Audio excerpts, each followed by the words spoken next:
উনি সফরে বেরিয়েছেন হাদিস কালেকশনের জন্য। প্রচন্ড শীতের রাত,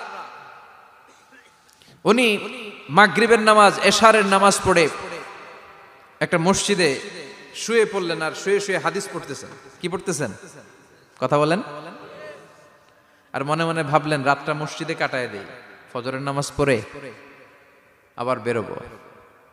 কিন্তু দারোয়ান এসে বলে মসজিদে থাকতে পারবেন না, ওঠেন। দারোয়ান আছে না? কথা কন। আহমদ ইবনে হাম্বল বললেন আমি শুধু রাতটা থাকতে চাই, আমি তো ফজরেরও মুসল্লি, ফজর নামাজ পড়বো তো এই মসজিদে, আমার থাকতে দাও। দারোয়ান তো দেয় না, কেন? মসজিদে থাকার জায়গা না, যান মিয়া।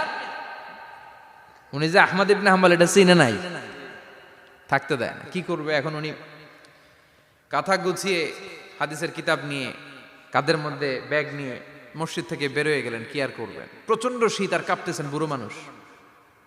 পথিমধ্যে দেখলেন বাজার। বাজার একজন খাব্বাজ, শাবুন খাব্বাজ, যুবক রুটি বিক্রেতা। সে রুটি বিক্রি করে, চুলার মধ্যে রুটি সেকে। সে যে সালাম দিল আসসালামু আলাইকুম, যুবক বলে ওয়ালাইকুম আসসালাম। আহমদ ইবনে হাম্বল বলে যুবক আমার যাওয়ার জায়গা নেই, সফরে বেরিয়েছি, খুব শীতে কষ্ট পাচ্ছি, রাতে যদি তোমার এই চুলা থেকে একটু আগুন পোহাই কোনো সমস্যা?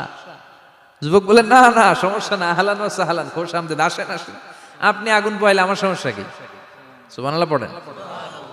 আল্লাহ শুকরিয়া করে উনি বসলেন আর আগুন পোহাচ্ছেন। আর খেয়াল করলেন যুবক রুটি বানায় আর পরে আস্তাগফিরুল্লাহ, রুটির দলা বানায় পরে আস্তাগফিরুল্লাহ, খামির বানায় আর পরে আস্তাগফিরুল্লাহ, রুটি নিয়ে উনুনের ভিতরে চুলার ভিতরে সেকা দেয় আর পরে আস্তাগফিরুল্লাহ, দোকানদারের কাছে কেউ আসলেই সে রুটি দেয় আর পরে আস্তাগফিরুল্লাহ, ক্রেতার কাছ থেকে টাকা নিয়ে ক্যাশ বক্সে রাখে আর কি পড়ে, আবার রুটি বানানো শুরু করে আর কি পড়ে, খালি এইটাই পড়তেছে। ইমাম আহমদ ইবনে হাম্বল তো অবাক, কিরে এটা আবার কেমন যুবক, খালি আস্তাগফিরুল্লাহ।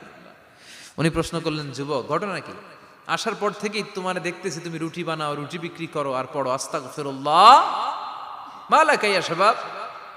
যুবক বলে আস্তাগফিরুল্লাহ আমার সবচেয়ে বেশি পছন্দের আমল, আমি সব সময় আঠার মতো ইস্তেগফারের সাথে লেগে থাকি আর সব সময় পড়তে থাকি আস্তাগফিরুল্লাহ, আর এর বদৌলতে আল্লাহ আমারে মুস্তাজাবুদ দাওয়া বানিয়ে দিয়েছে। আহমদ ইবনে হাম্বল তো অবাক, আনতা মুস্তাজাবুদ দাওয়া,